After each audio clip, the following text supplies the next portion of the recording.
numărul 37, inițiator, domnul viceprimar Alexandru Miroșeanu.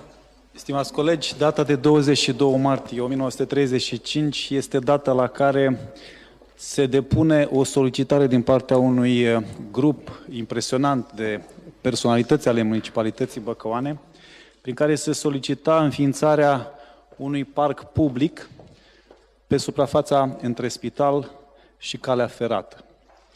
Motivat la momentul respectiv de faptul că grădina publică, respectiv parcul Trandafirilor de astăzi, era total insuficientă, iar parcul Ghereș fiind mult prea departe pentru cetățenii municipiului Bacău.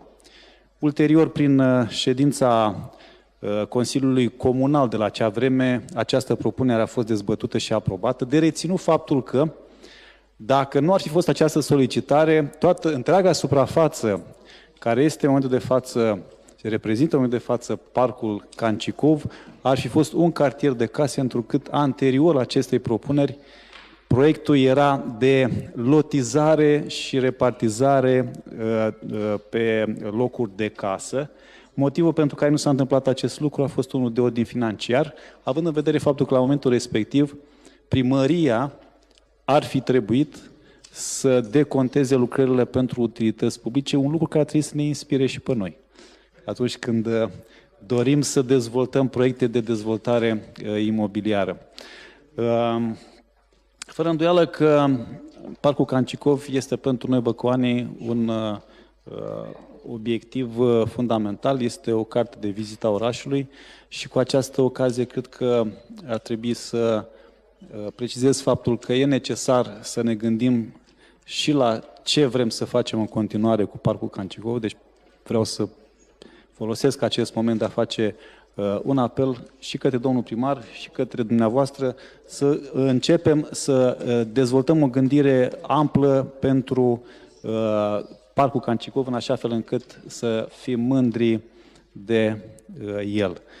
Prin urmare, aș vrea să vă supun atenție și votului dumneavoastră propunerea ca 22 martie să fie declarată Ziua Parcului Cancicov. Vă mulțumesc foarte mult! Manuel, vă rog.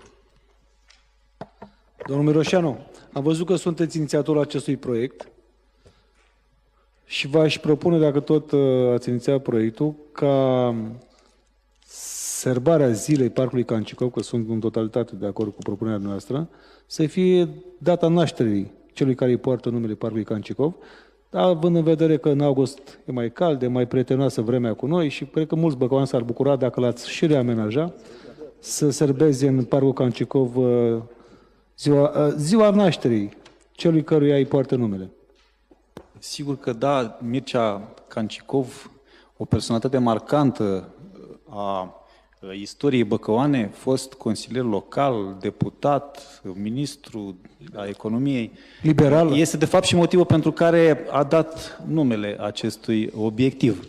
Însă, înființarea parcului s-a făcut printr-o petiție depusă de un număr impresionant de personalități ale municipalității Băcăoane de atunci. Prin urmare, acesta este actul de naștere a Parcului Cancicov. Mulțumesc. Da, cum doriți dumneavoastră, este proiectul dumneavoastră, este propunerea dumneavoastră. Și încă o chestiune, ideea nu mi-aparține în totalitate. Ea a venit, bineînțeles, în urma unor discuții și cu domnul Ceucă, care este cetățean de onoare a municipiului Bacău, cu domnul profesor Șerban, care, de fapt, au inițiat acest demers cu ceva vreme în urmă și pentru a respecta adevărul istoric și să ne încadrăm în aceste limite, data de 22 martie este data de naștere a acestui obiectiv foarte important pentru municipiul Bacău. Da, se putea. Ar fi fost într-adevăr închis cercul astăzi dacă parcul care îi poartă numele marelui liberal Cancicov putea să facă legătura și cu fosta casă a liberalului Cancicov. Dar, din păcate, am rămas doar cu parcul. Și vă mai dau un argument. 22 martie este un început de primăvară, o zi în care ar trebui să găsească Parcul Cancicov pregătit pentru a-și primi băcăoanii. Mulțumesc. Domnul viceprimar, auziți? În parc de primăvara până vara târziu, iar în casa Cancicov puteam intra și iarna. Dar din păcate nu mai aparține municipiului Bacău. Alte intervenții, vă rog. Domnule secretar, vă rog să supuneți la vot. Cine este pentru?